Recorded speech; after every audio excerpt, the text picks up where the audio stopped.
KVM Aquatics ഒരുപാട് പേര് തളർത്താനുണ്ടായിട്ടും തളർന്നു പോകാത്ത ചാനൽ. ആ ഒരു ചാനലിൽ ഇന്ന് ഞാൻ 1,00,000 വരെ എത്തിച്ചു. നിങ്ങൾക്കിന്ന് കേൾക്കാം 0 to 1 lakh story of KVM Aquatics.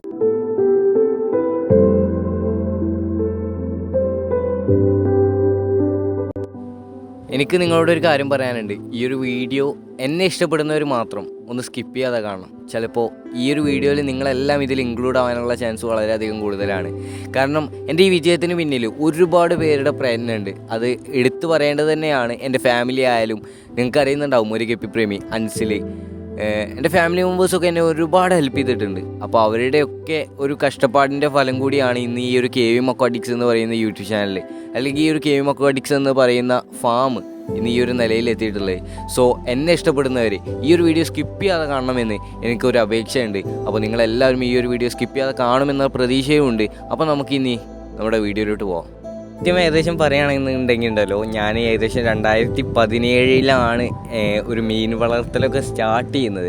എനിക്കിപ്പോഴും ഓർമ്മയുണ്ട്. എനിക്ക് നല്ലൊരു പനിച്ച സമയത്താണ് ഞാൻ ഈ ഒരു മീൻ വളർത്തലിനെ കുറിച്ച് കാര്യമൊക്കെ എടുത്തത്. കാരണം എന്താ വെച്ചാൽ ഈ പനിച്ച സമയത്ത് ഞങ്ങളുടെ അവിടെ നിന്ന് പട്ടാമ്പിയിലേക്ക് ഒരു 12 കിലോമീറ്റർ ഉണ്ട്. അപ്പോൾ അവിടെ പോയിട്ടാണ് ഹോസ്പിറ്റലിൽ കാണിക്കുക. അപ്പോൾ ഈ ഒരു ഹോസ്പിറ്റലിൻ്റെ തൊട്ടടുത്തായിട്ട് അവിടെ ഒരു അക്വേറിയം കടയുണ്ടായിരുന്നു. അപ്പോൾ ഈ ആഴ്ചയിൽ അക്വേറിയം കടയിൽ വരുന്ന സമയത്ത് ഉപ്പാടെ മുഖത്തോട്ട് ഒരു നോട്ടം നോക്കും ഈ ഒരു അക്വേറിയം ഷോപ്പിൻ്റെ മുന്നിലെത്തുന്ന സമയത്ത്. എന്നിട്ട് അവിടുന്ന് ഒരു മീൻ വാങ്ങിയിട്ടേ ഞങ്ങൾ വരാറുള്ളൂ. അങ്ങനെ അവിടുന്ന് വാങ്ങിയിട്ട് മിക്സ്ഡ് പീസ് ആയിരുന്നു ഫസ്റ്റ് ചെയ്തിട്ടുണ്ടായിരുന്നു. ഒരു ടാങ്കൊക്കെ കെട്ടി മിക്സ്ഡ് പീസ് അത്യാവശ്യം ബൾക്കായി തുടങ്ങിയെന്ന് അപ്പോൾ വീടിൻ്റെ 4 പുറമുള്ള ആളുകളൊക്കെ വന്നിട്ട് മീൻ വാങ്ങാൻ തുടങ്ങി. അതും മിക്സ്ഡ് പീസ് നിങ്ങൾക്ക് അറിയുന്നുണ്ടാവും, വലിയ മാർക്കറ്റ് വാല്യൂ ഒന്നുമില്ല, പെയർ 20-30 ഉള്ളൂ. അപ്പോൾ ആ ഒരു ഗപ്പീസിനെ ഞാൻ വിറ്റ് തുടങ്ങിയപ്പോൾ ഉപ്പാക്കും മനസ്സിലായി ഇത് ഒരു നല്ലൊരു മാർക്കറ്റിംഗ് ഐഡിയ ആണെന്ന് മനസ്സിലായിട്ടുണ്ടായിരുന്നു. സത്യം പറയാലോ, എൻ്റെ ഈ ഒരു ഗപ്പി ഫാമിംഗ് മേഖലയിൽ എന്നെ നല്ല രീതിയിൽ സപ്പോർട്ട് ചെയ്ത ഒരാളാണ് എൻ്റെ ഉപ്പയും ഉമ്മയും, അതുപോലെ തന്നെ ബ്രദറും എല്ലാം. അവരുള്ളതുകൊണ്ടാണ് ഇന്ന് ഞാൻ ഈ ഒരു 1,00,000 എന്ന് പറയുന്ന ഫാമിലി മെമ്പേഴ്സിലേക്ക് എത്തി നിൽക്കുന്നത് തന്നെ. ഇങ്ങനെ ഈ ഒരു ഗപ്പീസിനൊക്കെ വാങ്ങുന്ന സമയത്ത് എനിക്ക് ടാങ്കും കാര്യങ്ങളും ഉണ്ടായിരുന്നില്ല. ഞാൻ ഈ ചെറിയ മുട്ടായി വരണയൊക്കെ ഉണ്ടല്ലോ, അതിലായിരുന്നു ഗപ്പീസിനൊക്കെ ഇട്ടിട്ടുണ്ടായിരുന്നത്. ഗപ്പീസും മോളീസും എല്ലാം അതിലായിരുന്നു ഇട്ടിട്ടുണ്ടായിരുന്നത്, അക്വേറിയം കടയിൽ നിന്ന് വാങ്ങുന്നതെല്ലാം. പിന്നീട് ആ ഒരു ടൈമിൽ എൻ്റെ വീടിൻ്റെ മേലിലേക്കുള്ള, അല്ലെങ്കിൽ നമ്മുടെ വീടിൻ്റെ മുകളിലേക്ക് ഒരു സെക്ഷൻ എടുക്കുമല്ലോ, അപ്പോൾ അതിൻ്റെ തേപ്പ് നടന്നുകൊണ്ടിരിക്കുന്ന ആ ഒരു ടൈമിലായിരുന്നു ഞാൻ ഈ ഒരു മീനും കാര്യങ്ങളും വളർത്താൻ തുടങ്ങിയത്. അപ്പോൾ എൻ്റെ ഈ ഒരു ആഗ്രഹം കണ്ടിട്ട് തന്നെ എൻ്റെ ഉപ്പ തേപ്പുകാരോട് പറഞ്ഞിട്ട്, അല്ലെങ്കിൽ ഈ ഒരു പണിക്കാരോട് പറഞ്ഞിട്ട് എനിക്കൊരു ടാങ്ക് തന്നെ സെറ്റ് ചെയ്ത് തന്നു. തേച്ച് നല്ല രീതിയിൽ ടൈൽസൊക്കെ ഒട്ടിച്ചിട്ട് അടിപൊളിയായിട്ട്. നിങ്ങൾക്ക് തന്നെ അറിയുന്നുണ്ടാവും, എൻ്റെ സ്ഥിരം വീഡിയോസ് കാണുന്നവർക്ക് ആ ഒരു ഗാറൊക്കെ ഇട്ടിരുന്ന ആ ഒരു ടാങ്കിനെ കുറിച്ചാണ് ഞാൻ പറഞ്ഞത്. 2017 കാലഘട്ടത്തിൽ അന്ന് ഉണ്ടാക്കിയ ഒരു ടാങ്ക്, അല്ലെങ്കിൽ എൻ്റെ ജീവിതത്തിലെ ഫസ്റ്റ് ഗപ്പി ടാങ്ക് ആയിരുന്നു ആ ഒരു ടാങ്ക് എന്ന് പറയുന്നത്. അതിൽ നിന്നായിരുന്നു ഞാൻ എൻ്റെ മിക്സ്ഡ് ഗപ്പികളെയൊക്കെ വളർത്തിയിട്ട് ഒരു ചെറിയ വരുമാനം അതിൽ നിന്ന് ഉണ്ടാക്കിയത്. എന്നിട്ടാണ് എൻ്റെ ഫാം ഒന്ന് ഞാൻ അപ്ഗ്രേഡ് ചെയ്യാൻ തുടങ്ങിയത്. അതിൽ നിന്ന് കിട്ടുന്ന ചെറിയ തുക വെച്ചിട്ട് ഫാം അങ്ങനെ അപ്ഗ്രേഡ് ചെയ്ത് വരാൻ വേണ്ടി തുടങ്ങി. ഈ ഒരു മേഖലയിൽ നിന്നിട്ട് ചെറിയൊരു വരുമാനമൊക്കെ നേടാമെന്ന് കണ്ടപ്പോൾ നമ്മൾ ഈ ഒരു ഫാം, അല്ലെങ്കിൽ ഒരു ഫാം പോലെ ഒന്ന് സെറ്റ് ചെയ്തെടുക്കാമെന്ന് കരുതി. അങ്ങനെയാണ് നമ്മുടെ വെളുത്തൂരുള്ള കൈരളി പെറ്റ്സ്, നിങ്ങൾക്ക് എല്ലാവർക്കും അറിയുന്നുണ്ടാവും, നമ്മൾ തന്നെ ഒരുപാട് വീഡിയോസും കാര്യങ്ങളും ചെയ്തിട്ടുണ്ട്. ആ ഒരു കൈരളി പെറ്റ്സിലേക്ക് വിളിക്കുന്നത് എന്ന് വെച്ചാൽ ഞാനും ഉപ്പയും ഒരു രാത്രി മൊത്തം ഇരുന്നിട്ട് യൂട്യൂബിലൊക്കെ സെർച്ച് ചെയ്തിട്ട് ഞങ്ങളുടെ നിയറസ്റ്റ് ആയിട്ടുള്ള ഫാമും കാര്യങ്ങളും ചെക്ക് ചെയ്തു. അങ്ങനെയാണ് കൈരളി പെറ്റ്സ് കിട്ടുന്നത്. അങ്ങനെ ഞങ്ങൾ കൈരളി പെറ്റ്സിലേക്ക് പോയി കുറച്ച് ബെറ്റാസും ഗപ്പീസെല്ലാം എടുത്തു വീട്ടിൽ കൊണ്ടുവന്ന് റീസെല് ചെയ്യാനുള്ള ഭാഗത്തിന്. അങ്ങനെ ആ ഒരു ഗപ്പീസും ബെറ്റാസൊക്കെ എടുത്തിട്ട് നമ്മൾ വീട്ടിൽ വന്നിട്ട് ചെറിയ രീതിയിൽ ചെറിയ ഭരണിയിലും ഗ്ലാസ്സിലൊക്കെ ആയിട്ട് ഫൈറ്ററും കാര്യങ്ങളൊക്കെ സെറ്റ് ചെയ്തിട്ട് അതിനെ വിറ്റിട്ട് ഒരു ചെറിയ വരുമാനം ഉണ്ടാക്കാൻ ഞാൻ തുടങ്ങി.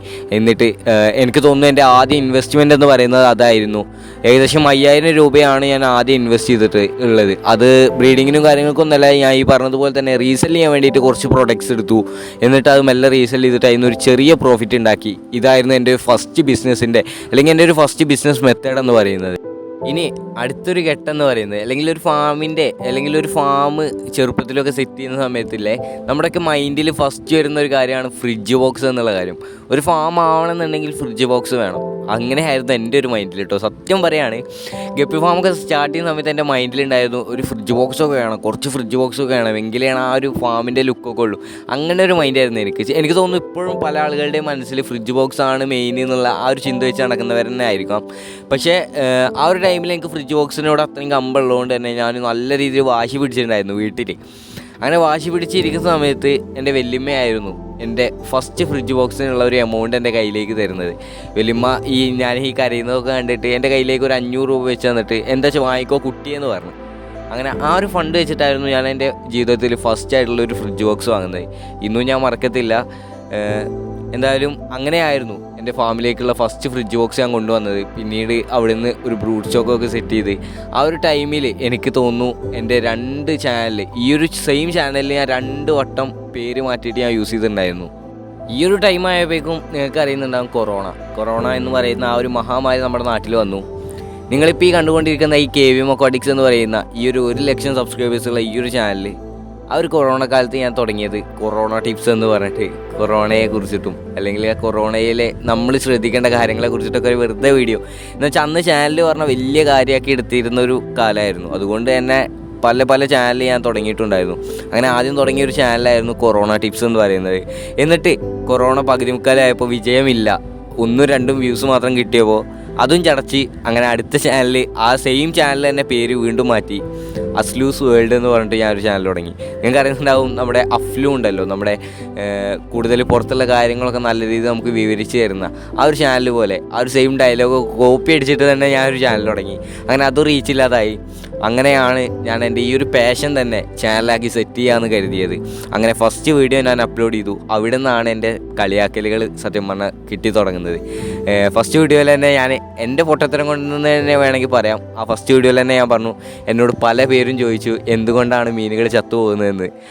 ആ ഒരു ഒറ്റ ഡയലോഗിലാണ് എൻ്റെ നാട്ടിൽ ഞാൻ അറിയപ്പെടാൻ തുടങ്ങിയത്. സത്യം പറഞ്ഞു കഴിഞ്ഞാൽ ഒരുപാട് പേര് കളിയാക്കാൻ തുടങ്ങി. അങ്ങനെ ഈ ഒരു കളിയാക്കലുകൾ ഒരുപാട് ഇങ്ങനെ നിന്നോട് ആരാടാ ചോദിച്ച്, നമ്മുടെ ഹോം പടത്തിൽ പറയുന്നത് പോലെ നിനക്ക് ആകെ 19 സബ്സ്ക്രൈബേഴ്സാണുള്ളത്, നിന്നോട് അതിൽ ആരാടാ ചോദിച്ചെന്ന് പറയുന്നത് പോലെ തന്നെ എന്നോട് ആരും ചോദിച്ചിട്ടില്ല. പക്ഷേ ഞാനങ്ങനെ തട്ടി വിട്ടതാണ്.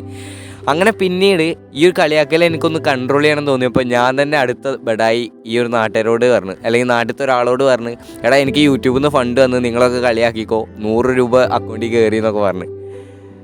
നിങ്ങളീ കാണുന്ന നിങ്ങളും ചിലപ്പോൾ ചിരിക്കുന്നുണ്ടാവും, അവരും ഫസ്റ്റ് ചിരിക്കുന്നതാണ് ഇത്. അപ്പോൾ അവർക്ക് കളിയാക്കാൻ അടുത്തതും കിട്ടിയിരിക്കുകയല്ലേ. അങ്ങനെ അതിന്മേൽ തോന്നി ഒരുപാട് കളിയാക്കൽ അവിടെ നിന്നും കിട്ടി. അങ്ങനെ ഞാൻ ചാനൽ അവിടെ നിർത്തി.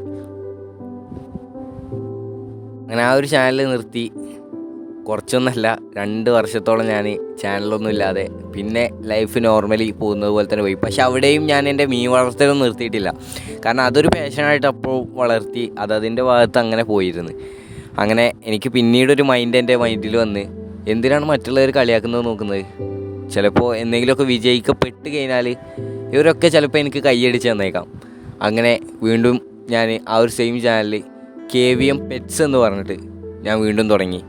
എന്നിട്ട് എന്നെക്കൊണ്ട് കഴിയുന്ന രീതിയിൽ ചെറിയ ക്ലിപ്സ്, അന്ന് ഞാൻ ഓൺ വോയിസ് ഒന്നും ചെയ്തിട്ടില്ല, ഇൻസ്റ്റയിലൊക്കെ ഇടുന്നത് പോലെ തന്നെ മ്യൂസിക്കോട് കൂടിയുള്ള ചെറിയ ഷോർട്സ് ആയിരുന്നു അന്ന് അപ്ലോഡ് ചെയ്തിട്ടുണ്ടായിരുന്നത്. പിന്നെ മെല്ലെ ഞാൻ യദുപ്രോ, നമ്മുടെ എവരിത്തിങ് യദുപ്രോ ആ ഒരു ടൈമിൽ ഒരു പറവട BGM ഒക്കെ ഇട്ടിട്ട് നല്ല രീതിയിൽ ഷോർട്സ് ചെയ്തിട്ടുണ്ടായിരുന്നു, ഇൻഫോർമേറ്റീവ് വീഡിയോസ്. അങ്ങനെ അത് കണ്ടിട്ടാണ് ഞാൻ ആദ്യമായിട്ട് ഓൺ വോയിസ് വീഡിയോ ചെയ്യുന്നത് ഷോർട്സ് ആയിട്ട്. അങ്ങനെ KVM Pets എന്നുള്ള പേജ് എനിക്കൊന്ന് ചേഞ്ച് ചെയ്യണമെന്ന് തോന്നി. അങ്ങനെയാണ് ഈ ഒരു നിങ്ങൾ കാണുന്ന KVM Aquatics എന്ന് പറയുന്നത്. കാരണം നമ്മൾ ഫിഷ് റിലേറ്റഡ് ആയിരുന്നു അന്ന് ഏറ്റവും കൂടുതൽ ചെയ്തത്. ഇന്നാണ് ഇപ്പോൾ കുറച്ചെങ്കിലും പെറ്റ്സ് എന്ന് പറയുന്ന ലെവലിലേക്ക് എത്തിയെങ്കിൽ പോലും. അപ്പോൾ അതുകൊണ്ട് തന്നെ നമ്മൾ KVM Aquatics എന്ന് പേരിട്ടു. അങ്ങനെ ഒരു 4-5 വട്ടം പേര് മാറ്റിയുള്ള ഒരു ചാനലാണ് ഇന്നിപ്പോൾ ഈ 1 ലക്ഷത്തോളം സബ്സ്ക്രൈബേഴ്സോട് കൂടി വിജയിച്ച് നിൽക്കുന്നത്. ഒരുപാട് സന്തോഷമുണ്ട്. നിങ്ങളുടെ ഒക്കെ സപ്പോർട്ടുള്ളതുകൊണ്ട് തന്നെയാണ് ഇന്ന് ഈ ഒരു നിലയിൽ എത്തിയത്. ഇനിയും നിങ്ങളുടെ സപ്പോർട്ട് വേണം.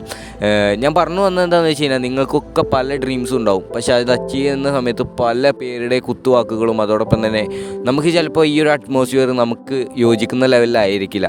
പക്ഷേ ഒരു നാൾ നമ്മൾ വിജയിക്കപ്പെട്ട് കഴിഞ്ഞാൽ ഈ ഒരു കളിയാക്കിയവരെല്ലാം നമ്മുടെ കൂടെ നിൽക്കുമെന്നുള്ള കാര്യം ഞാൻ നിങ്ങൾക്ക് ഗ്യാരണ്ടി തരികയാണ്.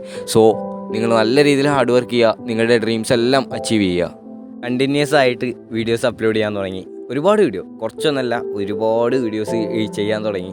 അങ്ങനെ ഒരു 5000 സബ്സ്ക്രൈബേഴ്സ് ആയി നിൽക്കുന്ന സമയത്താണ് നമ്മുടെ മഹാൻ്റെ വരവ്. ആരാണെന്ന് നിങ്ങൾക്ക് അറിയുന്നുണ്ടാവും, നമ്മുടെ ഒരു ഗപ്പി പ്രേമി അൻസിലായിരുന്നു. അവന് എൻ്റെ കയ്യിൽ ഞാൻ റീസെല്ലിങ്ങും ചെയ്തിട്ടുണ്ടായിരുന്നു ഇതിൻ്റെ ഒപ്പം, അല്ലെങ്കിൽ ഈ ഒരു ഫാമിങ്ങിൻ്റെ ഒപ്പം തന്നെ ഞാൻ റീസെല്ലിങ്ങും ചെയ്തിട്ടുണ്ടായിരുന്നു. നമ്മുടെ കൈരളി പെറ്റ്സ് ഫാമിൽ നിന്ന് ഫിഷ് എടുത്തിട്ട്, അപ്പോൾ അവരുടെ ഫിഷ് ഞാൻ സെയിൽ ചെയ്ത് കൊടുക്കുക, അങ്ങനെയാണ് ചെയ്തിരുന്നത്, ചെറിയ പ്രോഫിറ്റ് കിട്ടിയിട്ട്. അപ്പോൾ കൈരളി പെറ്റ്സ് ഫാമിൽ അധികാരുടെയും കയ്യിലില്ലാത്തൊരു റെയർ ആയിട്ട് ഉണ്ടായിരുന്നു നമ്മുടെ മൾട്ടി ഗാലക്സി OHMൻ്റെ ഡബിൾ ടെയിൽ. അധികാരുടെയും കയ്യിലുണ്ടായിരുന്നില്ല. അപ്പോൾ ആ ഒരു വെറൈറ്റി അൻസിലിന് വേണമെന്ന് പറഞ്ഞു. നിങ്ങൾക്കറിയുന്ന അൻസിലൊരു വീഡിയോ ചെയ്തിരുന്നു തട്ടുംപുറത്തുനിന്ന് നമ്മുടെ ലേഡക്കൂറി ഇറക്കുന്നത്. അവൻ ബെറ്റ ഫാം രണ്ടാമത് റീസ്റ്റാർട്ട് ചെയ്യണമെന്ന് പറഞ്ഞിട്ട്. അപ്പോൾ ആ ഒരു ടൈമിൽ എനിക്ക് അവൻ മെസ്സേജ് പറഞ്ഞു, ബ്രോ എനിക്കിതൊന്നും ഒരു പെയർ സെറ്റ് ചെയ്ത് തരാൻ പറ്റുമോ, ചാനൽ ഞാൻ റീച്ച് ആക്കി തരാമെന്നൊക്കെ പറഞ്ഞിട്ടുണ്ടായിരുന്നു. നിങ്ങൾക്കറിയുന്നുണ്ടാവും, വലിയ നിലയിൽ നിൽക്കുന്ന അവൻ എന്നോട് വന്ന് ഈ ഒരു കാര്യം പറഞ്ഞപ്പോൾ ഞാൻ ഒരുപാട് സന്തോഷിച്ചു. അതിനെന്താ ബ്രോ, ഞാൻ സെറ്റ് ചെയ്ത് തരാമെന്ന് പറഞ്ഞു. എനിക്ക് ഈ ഒരു ഫിഷ് എടുക്കണം എന്നുണ്ടെങ്കിൽ കൈരളി പെറ്റ് ഫാമിന് 500 രൂപ കൊടുക്കണം, ബാക്കിയാണ് എൻ്റെ പ്രോഫിറ്റ്. അപ്പോൾ എങ്ങനെ പോയാലും 500 എൻ്റെ കയ്യിൽ വേണം അൻസിലിന് ഈ ഒരു സാധനം സെറ്റ് ചെയ്ത് കൊടുക്കാൻ. പക്ഷേ ഞാൻ അടുത്ത ആഴ്ച അയച്ചു തരാമെന്ന് പറഞ്ഞു. പക്ഷേ അടുത്ത ആഴ്ച ആയപ്പോഴേക്കും എൻ്റെ കയ്യിൽ ആ ഒരു 500 രൂപ അല്ലെങ്കിൽ 500 രൂപ എൻ്റെ കയ്യിൽ സെറ്റായില്ല. അപ്പോൾ അതുകൊണ്ട് അൻസിലിന് എനിക്കത് അയച്ചു കൊടുക്കാൻ പറ്റിയിട്ടുണ്ടായിരുന്നില്ല. ആ ഒരു പേരിൽ അൻസിൽ എന്നെ ഒരുപാട് ചീത്ത പറഞ്ഞിട്ടുണ്ടായിരുന്നു. ചീത്ത പറയില്ല, അവനെ പറഞ്ഞിട്ട് കാര്യമില്ല. കാരണം ഞാൻ നല്ല രീതിയിൽ എക്സ്പെക്റ്റേഷൻ കൊടുത്തിരുന്നു. ബ്രോ കിടിലനായിട്ടാണ്, സ്റ്റേബിളാണ്, അതാണ് ഇതാണ്, തേങ്ങയാണ് വാങ്ങിയണമെന്ന് പറഞ്ഞിട്ട് നല്ല എക്സ്പെക്റ്റേഷൻ കൊടുത്തിട്ടുണ്ടായിരുന്നു. എക്സ്പെക്റ്റേഷൻ കൊടുത്തിട്ട് അവനത് കിട്ടാതിരുന്നപ്പോൾ ഞാനാണെങ്കിലും അതായി പോവും. അവൻ ചെറുതായിട്ടൊക്കെ എന്നോട് ചൂടായി. എനിക്ക് നല്ല സങ്കടം വന്ന്, കാരണം ഞാൻ പറഞ്ഞ വാക്ക് എനിക്ക് പാലിക്കാൻ പറ്റിയില്ല. അങ്ങനെ ദിവസങ്ങൾ കടന്നുപോയി, ആഴ്ചകൾ കടന്നുപോയി. ഞാൻ അൻസിലിന് പിന്നീട് അങ്ങോട്ട് മെസ്സേജ് അയച്ചിട്ട് പറഞ്ഞു, അൻസിൽ ഒരുപാട് സോറി, കാരണം ഞാൻ നിനക്ക് ഒരുപാട് എക്സ്പെക്റ്റേഷൻ തന്നിട്ടുണ്ടായിരുന്നു. എനിക്ക് നല്ല സങ്കടമായിരുന്നു ആ ഒരു ടൈമിലൊക്കെ. എന്നിട്ട് എൻ്റെ കയ്യിൽ ആ ഒരു ടൈമിൽ ഓർണമെൻ്റൽ സ്ട്രിംസ് മാത്രമേ ഉണ്ടായിരുന്നുള്ളൂ. ഗപ്പീസ് പോലും സ്റ്റോക്ക് ഉണ്ടായിരുന്നു. കാരണം നമുക്ക് ഗപ്പീസൊക്കെ നല്ല സെയിൽ നടക്കുന്നുണ്ട്. അത് ഇപ്പോഴാണെങ്കിലും അപ്പോഴാണെങ്കിലും നിങ്ങളുടെ സപ്പോർട്ട് കൊണ്ട് നല്ല സെയിൽ നടക്കുന്നുണ്ട്. സ്ട്രിമ്പ് അയച്ചു തരട്ടെ, ഇത് നീ വീഡിയോ ഒന്നും ചെയ്യണമെന്നില്ല, എൻ്റെ ഒരു സന്തോഷത്തിൻ്റെ ഭാഗമായിട്ട് ഞാൻ കുറച്ച് പേര് സ്ട്രിമ്പ് നിനക്ക് അയച്ചു തരാമെന്ന് പറഞ്ഞു. അൻസിൽ സമ്മതമില്ല എന്ന് പറഞ്ഞില്ല, ആയിക്കോട്ടെ എന്ന് പറഞ്ഞു അഡ്രസ്സ് അയച്ചു തന്നു. ഞാൻ അവന് സ്ട്രിമ്പ് അയച്ചു കൊടുത്തു 5 പേര്. ഒട്ടും എക്സ്പെക്റ്റ് ചെയ്യാതെ തന്നെ അവനതൊരു വീഡിയോ ആയി ചെയ്തു. അന്നായിരുന്നു എൻ്റെ ഈ ഒരു യൂട്യൂബ് ജേണിയിലെ ഏറ്റവും വലിയൊരു സംഭവം. കാരണം എന്താ വെച്ച് കഴിഞ്ഞാൽ അത്രയും വലിയൊരു ചാനലിൽ ഈ ഒരു കുഞ്ഞ് ചാനൽ സപ്പോർട്ട് ചെയ്യാൻ ഒരാൾ വരിക എന്ന് പറയുമ്പോൾ ഇറ്റ്സ് ബെറ്റർ, അല്ലെങ്കിൽ എനിക്ക് ഏറ്റവും ഹാപ്പിനെസ് തന്നൊരു സമയമായിരുന്നു അത്. എന്തായാലും അവനതൊരു വീഡിയോ ആയിട്ട് ചെയ്തു. ഒരുപാട് സബ്സ്ക്രൈബേഴ്സ് ആയിരുന്നു കിട്ടി. വെറും 5000 സബ്സ്ക്രൈബേഴ്സ് ആയിരുന്നു എൻ്റെ ചാനൽ, പെട്ടെന്ന് 15000 ആയി. പിന്നീട് ഞങ്ങൾ സ്ഥിരമായിട്ട് വിളി തുടങ്ങി. ആ ഒരു ഫ്രണ്ട്ഷിപ്പ്, അന്ന് തുടങ്ങിയ ഫ്രണ്ട്ഷിപ്പ് ഇന്നും നല്ല രീതിയിൽ തന്നെ മുന്നോട്ട് പോകുന്നുണ്ട്. അപ്പോൾ അന്ന് മുതൽ ഇന്ന് വരെ അവൻ എനിക്ക് ഒരുപാട് കണ്ടൻസ് പറഞ്ഞു തന്നു. അതൊക്കെ വെച്ചിട്ട് തന്നെ നല്ല രീതിയിൽ തന്നെ നിങ്ങളുടെ സപ്പോർട്ട് എനിക്ക് കിട്ടി.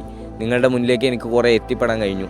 എനിക്ക് തോന്നുന്നു എൻ്റെ ഈ ഒരു 1 lakh സബ്സ്ക്രൈബേഴ്സ് ഞാൻ ആയിട്ടുണ്ടെങ്കിൽ അതിൻ്റെ പിന്നിൽ ഞാൻ ഹാർഡ് വർക്ക് ചെയ്തിട്ടുണ്ടെങ്കിൽ പോലും എനിക്ക് വേണ്ടിയിട്ട് നല്ല രീതിയിൽ സപ്പോർട്ട് ചെയ്ത്, അല്ലെങ്കിൽ യൂട്യൂബ് ഫാമിലിയിൽ എനിക്ക് മറക്കാനാവാത്ത ഒരാൾ തന്നെയാണ് ഒരു ഗപ്പി പ്രേമി എന്ന് പറയുന്നത്. അവനുള്ളതുകൊണ്ടാണ് ഈ ഒരു 1 ലക്ഷം ഫാമിലി ഞാൻ ഇന്ന് അച്ചീവ് ചെയ്തിട്ടുള്ളത്. ഒരുപാട് നന്ദിയുണ്ട്. ഈ വീഡിയോ ചിലപ്പോൾ അവൻ കാണുന്നുണ്ടാവും. ഒരുപാട് നന്ദിയുണ്ട്. അവനോട് ഞാൻ അത് പറഞ്ഞിട്ടുണ്ട്. പക്ഷേ അത്ര അധികം നന്ദി പറഞ്ഞിട്ട് ഞങ്ങൾ തമ്മിലുള്ള ഫ്രണ്ട്ഷിപ്പ് ഞങ്ങൾക്ക് കുറക്കാൻ താല്പര്യമില്ല. എന്തായാലും അവനൊക്കെ ഉള്ളതുകൊണ്ട് തന്നെയാണ് ഈ ഒരു 1 ലക്ഷം ഫാമിലി മെമ്പേഴ്സ് ഞാനായത്. പിന്നെ എൻ്റെ വീട്ടുകാരുടെ കാര്യം ഞാൻ പറയേണ്ട ആവശ്യമില്ല. ഇപ്പോൾ ഈ ഒരു ക്യാമറ എടുക്കുന്ന നിൽക്കുന്ന മഹാനാണെങ്കിലും എന്നെ ഒരുപാട് സപ്പോർട്ട് ചെയ്തിട്ടുണ്ട്. ഫാമിലി മെമ്പേഴ്സ് ആണെന്നുണ്ടെങ്കിലും എല്ലാവരോടും ഒരു ബിഗ് താങ്ക്സ് ഞാൻ അറിയിക്കുകയാണ്. എനിക്ക് തോന്നി ഇതെല്ലാം നിങ്ങളെ അറിയിക്കണം. ഈ ഒരു KVM അക്വാട്ടിക്സ് എന്ന് പറയുന്ന എൻ്റെ സ്റ്റോറി നിങ്ങളെ അറിയിക്കണം എന്ന് തോന്നി. കാരണം ഇത് കേട്ടിട്ടെങ്കിലും ചിലപ്പോൾ പല ആളുകൾക്കും ഫാമൊക്കെ ഒന്ന് നല്ല രീതിയിൽ സെറ്റ് ചെയ്യാൻ തോന്നിയേക്കാം എന്ന് എനിക്കൊരു തോട്ട് വന്നു. തോന്നിയോ ഇല്ലയോ എന്ന് എനിക്കറിയത്തില്ല. നിങ്ങളുടെ അഭിപ്രായം എന്തായാലും താഴെ കമൻറ്റ് ചെയ്യുക. ഞാൻ ഒന്നേ പറയുന്നുള്ളൂ, നിങ്ങളുടെ ഡ്രീംസ് എല്ലാം നിങ്ങൾ അച്ചീവ് ചെയ്യുക. ഒരുപാട് തടസ്സങ്ങളുണ്ടാവും, പക്ഷെ അതൊക്കെ മറികടക്കാൻ വേണ്ടി ശ്രമിക്കുക. ചാനൽ തുടങ്ങിയ സമയത്ത് ഞാൻ പറഞ്ഞല്ലോ, എൻ്റെ അറിയാതെ ചാനലിൽ ഫസ്റ്റ് വീഡിയോ ഇട്ട സമയത്ത് വന്ന ചെറിയ പൊട്ടത്തരങ്ങളൊക്കെ നല്ല രീതിയിൽ എടുത്ത് വലുതാക്കി കളിയാക്കി അന്നത്തെ നാട്ടുകാർ ഇന്ന് തന്നെ നല്ല രീതിയിൽ സപ്പോർട്ട് ചെയ്യുന്നുണ്ട്. ഞാൻ ഒരിക്കലും അവരെ കുറ്റം പറയല്ലോ കേട്ടോ. കാരണം എന്താണെന്ന് വെച്ച് കഴിഞ്ഞാൽ അതിപ്പോൾ ഞാനാണെങ്കിൽ പോലും, കാരണം എൻ്റെ ഈ നട്ടഭ്രാന്ത് കണ്ടിട്ട് അവർ കളിയാക്കിയിട്ടുണ്ട് എങ്കിൽ അത് അവർക്ക് ഒരു കുറച്ച് സന്തോഷം കൊടുത്തിട്ടുണ്ടാവും. അതാലോചിക്കുമ്പോൾ എനിക്കൊരു ചെറിയ സന്തോഷം ഉണ്ടെങ്കിൽ അന്ന് സങ്കടം ഉണ്ടായിരുന്നു, നല്ല സങ്കടം ഉണ്ടായിരുന്നു, നല്ല രീതിയിൽ തന്നെ സങ്കടം ഉണ്ടായിരുന്നു. കാരണം എന്താണെന്ന് വെച്ച് കഴിഞ്ഞാൽ ഇഷ്ടത്തോടെ ചെയ്യുന്നൊരു സംഭവം നാട്ടുകാരെല്ലാം കളിയാക്കുന്നു. അങ്ങനെ ഞാൻ ആ ചാനൽ നിർത്തുന്നു. ഒരുപാട് ആഗ്രഹങ്ങൾ വെച്ചിട്ടാണ് ഞാൻ ആ ചാനൽ തുടങ്ങിയത്, പക്ഷേ അത് അവിടെ നിർത്തുന്നു. എന്നാൽ ആ ഒരു ചാനൽ ഇന്ന് 1 ലക്ഷമായി നിൽക്കുമ്പോൾ ആ നാട്ടുകാരെല്ലാം അല്ലെങ്കിൽ ആ നാട്ടുകാരെല്ലാം എന്നെ ഇന്ന് നല്ല രീതിയിൽ സപ്പോർട്ട് ചെയ്യുന്നുണ്ട്. അത് ആലോചിക്കുമ്പോൾ എനിക്ക് ഒരുപാട് സന്തോഷമുണ്ട്, അല്ലെങ്കിൽ ഒരുപാട് അഭിമാനമുണ്ട്. അങ്ങനെ ഇൻഷാ അല്ലാ ഈ ഒരു ചാനൽ അല്ലെങ്കിൽ 1 ലക്ഷം സബ്സ്ക്രൈബേഴ്സ് നിൽക്കുമ്പോൾ അങ്ങനെ അമേരിക്ക കടന്നിട്ട് ആ ഒരു സിൽവർ പ്ലേ ബട്ടൺ എന്ന് പറയുന്ന ആ ഒരു അവാർഡ് എൻ്റെ കയ്യിലേക്ക് എത്താൻ വേണ്ടി പോവാണ്, എൻ്റെ നാട്ടിലേക്ക് എത്താൻ വേണ്ടി പോവാണ്. അതാലോചിക്കുമ്പോൾ എനിക്ക് നല്ല രീതിയിൽ ഒരു അഭിമാനമുണ്ട്. സത്യം പറഞ്ഞു കഴിഞ്ഞാൽ എൻ്റെ നാട്ടിലേക്കും ഈ ഒരു സിൽവർ പ്ലേ ബട്ടൺ കൊണ്ടുവരാൻ സാധിച്ചാൽ അതിനെന്നെ ഏറ്റവും കൂടുതൽ സപ്പോർട്ട് ചെയ്തത് ഞാൻ നേരത്തെ പറഞ്ഞതുപോലെ തന്നെ അൻസിൽ തന്നെയാണ്. ഒരുപാട് സന്തോഷമുണ്ട്. അതോടൊപ്പം തന്നെ നാട്ടുകാരോടാണെങ്കിലും വീട്ടുകാരോടാണെങ്കിലും ഫാമിലി മെമ്പേഴ്സ് ആണെങ്കിലും എല്ലാവരോടും സന്തോഷമുണ്ട്. എനിക്കിങ്ങനെ ഒഴിഞ്ഞൊരു സ്ഥലത്ത് വന്നിട്ട് നിങ്ങളോട് ഇതെല്ലാം പങ്കുവെക്കണം തോന്നി. അതുകൊണ്ടാണ് ഈ ഒരു വീഡിയോ എടുക്കുന്നത് തന്നെ. നിങ്ങൾക്കറിയാം എൻ്റെ ചാനലെന്ന് പറയുന്നത് അക്വ അല്ലെങ്കിൽ ഫിഷ് റിലേറ്റഡ് കണ്ടൻസ് ചെയ്യുന്ന ചാനലാണ്. എന്നിട്ട് പോലും എൻ്റെ ഈ സ്റ്റോറി നിങ്ങളൊന്ന് അറിയിക്കണം തോന്നി. അതുകൊണ്ടാണ് ഈ ഒരു വീഡിയോ ഞാൻ എടുക്കുന്നത് തന്നെ. എനിക്ക് തോന്നുന്നു ക്യാമറമാൻ പറയുന്നത് എൻ്റെ കസിൻ ഇവനാണ് എന്നോട് പറഞ്ഞത് ഇങ്ങനെ ഒരു സ്റ്റോറി എടുക്കണമെന്ന്. അപ്പോൾ എനിക്കും തോന്നി നിങ്ങളെ ഇതൊന്നും അറിയിക്കണം എന്ന്. അങ്ങനെയാണ് ഈ ഒരു വീഡിയോ എടുക്കുന്നത്. എല്ലാവർക്കും ഇന്നത്തെ ഈ ഒരു വീഡിയോ ഇഷ്ടമായിട്ടുണ്ടോ എന്ന് എനിക്കറിയത്തില്ല, അല്ലെങ്കിൽ എന്തെങ്കിലും ചെറിയ കാര്യങ്ങൾ നിങ്ങളുടെ മൊമെൻറ്റ്സിനോട് ചെറിയ രീതിയിൽ സാമ്യം തോന്നിയിട്ടുണ്ടോ എന്ന് അറിയത്തില്ല. എന്തായാലും നിങ്ങളുടെ ഡ്രീംസിന് വേണ്ടി നിങ്ങൾ മാക്സിമം ഹാർഡ് വർക്ക് ചെയ്യുക. നിങ്ങൾക്ക് എന്തെങ്കിലും ഒരിക്കൽ നിങ്ങളുടെ ചെറിയ ചെറിയ ഡ്രീംസ് അച്ചീവ് ചെയ്യാൻ പറ്റും എന്നെനിക്കൊരു പ്രതീക്ഷയുണ്ട്. എൻ്റെ ഡ്രീംസ് എനിക്ക് അച്ചീവ് ചെയ്യാൻ പറ്റിയിട്ടുണ്ടെങ്കിൽ നിങ്ങളുടെ ഡ്രീംസും നിങ്ങൾക്ക് നിർബന്ധമായിട്ടും, അല്ലെങ്കിൽ നിങ്ങൾക്ക് നിങ്ങളുടെ ഡ്രീംസും എന്തായാലും നിറവേറ്റാൻ പറ്റും. ഇതെൻ്റെ വാക്കാണ്. ഒരു കാര്യം എന്ന് പറയുന്നത്, എൻ്റെ ഈ ഒരു യൂട്യൂബ് മേഖലയിൽ വന്നിട്ട്, അല്ലെങ്കിൽ എൻ്റെ ഗപ്പി ഫാമിംഗ് മേഖല ഒന്ന് വളർന്നു വന്നതിന് ശേഷം, യൂട്യൂബ് ഉള്ളതുകൊണ്ടാണ് എൻ്റെ ഗപ്പി ഫാം വളർന്നു വന്നത്. അപ്പോൾ ഈ ഒരു മേഖലയിലേക്ക് വന്നതിന് ശേഷം എനിക്ക് എൻ്റെ ഡ്രീംസ് ഒരുപാട് അച്ചീവ് ചെയ്യാൻ പറ്റിയിട്ടുണ്ട്. ഇപ്പം നിങ്ങൾ ഈ ഒരു വീഡിയോ കണ്ടുകൊണ്ടിരിക്കുന്ന ഫോണാണെങ്കിൽ പോലും iPhone 15 കഴിഞ്ഞ 2 ആഴ്ച മുന്നേ അടുത്താണ്. അതും എൻ്റെ സ്വന്തം ബഡ്ജറ്റിന്, സ്വന്തമായിട്ട് അധ്വാനിച്ചുണ്ടാക്കിയ ക്യാഷ് കൊണ്ടെന്ന് പറയില്ലേ, അതുകൊണ്ട് അതിൻ്റേതായിട്ടുള്ള നല്ല സന്തോഷമുണ്ട്. ഇത് മാത്രമല്ല കേട്ടോ, ഫോൺ മാത്രമല്ല, ഒരുപാട് കാര്യങ്ങൾ, ഇപ്പോൾ ഡ്രസ്സാണെങ്കിലും എൻ്റെ ജീവിതത്തിൽ എനിക്ക് ഒരുപാട് കാര്യങ്ങൾ, എൻ്റെ പല ആവശ്യങ്ങളും, നീഡ്സ് ആൻഡ് വാണ്ട്സ് എന്ന് പറയും, പല ആവശ്യങ്ങളും എനിക്ക് നിറവേറ്റാൻ പറ്റിയിട്ടുണ്ട്. അതൊക്കെ നിങ്ങളുടെ സപ്പോർട്ട് കൊണ്ടും അല്ലെങ്കിൽ എൻ്റെ ഹാർഡ് വർക്ക് കൊണ്ടും തന്നെയാണ്. പിന്നെ എനിക്ക് മറക്കാൻ പറ്റാത്ത, യൂട്യൂബിൽ വന്നതിന് ശേഷം എനിക്ക് മറക്കാൻ പറ്റാത്ത ഒന്നാണ് എൻ്റെ ഒരു ഗപ്പി പ്രേമി അൻസിൽ എന്ന് പറയുന്നത്. എന്തായാലും ഇതുവരെ സപ്പോർട്ട് ചെയ്ത എല്ലാവരോടും ഒരുപാട് നന്ദിയുണ്ട്. ഇനിയും നിങ്ങളുടെ സപ്പോർട്ട് എനിക്ക് വേണം. നിങ്ങളൊരു കാര്യത്തിൽ ഉറച്ചു നിൽക്കുകയും കഠിനാധ്വാനം ചെയ്യുകയും ചെയ്താൽ എല്ലാവരുടെയും സ്വപ്നം ഒരു നാൾ പൂർത്തിയാവുക തന്നെ ചെയ്യും.